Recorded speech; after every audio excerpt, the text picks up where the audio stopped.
All the drama is not, however, concentrated on the Republican side of the fence. In California, the liberal uproar over the passage of Proposition 8, the ballot initiative banning gay marriage, that uproar continues. The big controversial finger-pointing part of that uproar is the fact that African Americans, who turned out in much larger numbers than in '04, voted in favor of Prop 8 by a 7 in 10 margin.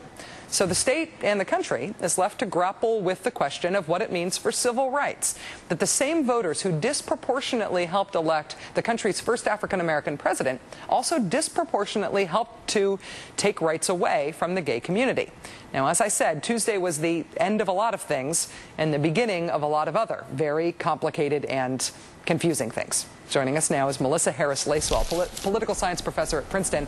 Melissa, thanks very much for coming on the show. Of course.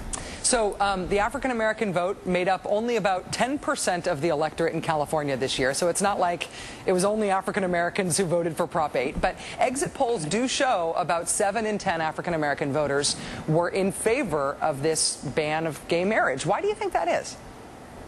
Well, there's, I think, plenty of blame to go around here. So that's right. It's not as though the African-American vote controlled or changed Prop 8. It took people of color across the board disproportionately supporting it, as well as plenty of white voters in California supporting Prop 8. I think the anxiety here is that there was this enthusiasm for the possibility of racial equality, or at least the symbol of it, that is embodied in the person of Barack Obama. And the fact that the entire coalition that supported Obama also supported a ban on gay marriage.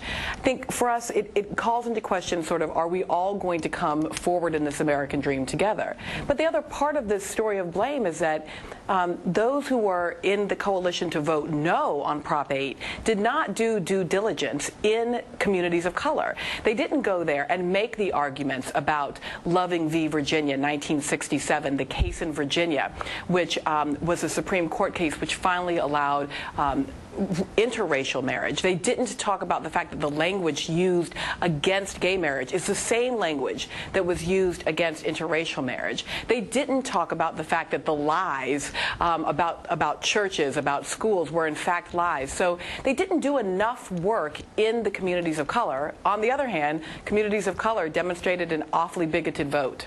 Is there some risk of backlash, though, in making that type of argument, using the Loving v. Virginia comparison, because you are, in essence, making some sort of equivalence argument about different types of prejudice, different types of legal discrimination? Is there a risk of backlash in using that argument? Well, I think there is an equivalence here, and the equivalence is that when you talk about marriage versus civil unions, you are essentially calling it separate but equal. African Americans understand the language of separate but equal. We understand that separate is inherently unequal.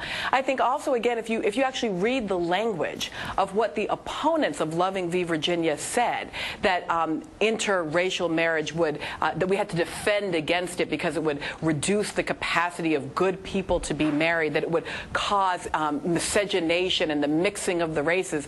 I mean, all of the same anxieties, language, hatred, bigotry, and potential violence. Also remember that Loving happens in 1967, after the '64 Civil Rights Act, after the '65 Voting Rights Act. So even after you had procedural democratic equality, you still had to address the marriage issue to get to a place of full social equality.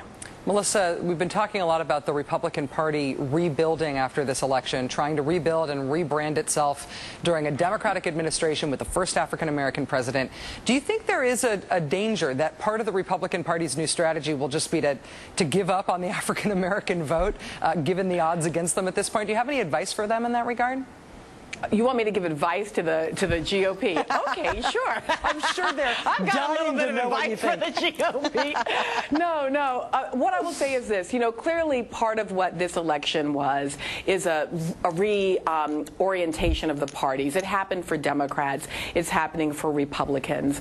I want us to be in a position where no party takes any demographic group for granted. So although I am not hoping that there is a massive out-migration of African Americans, Latinos, women, gay, young people into the Republican Party, I also don't, as just a matter of the health of democracy with a little d, we want to be sure that all parties are fighting for all votes in all parts of the country. One of the exciting parts about this was that this was a 50-state election.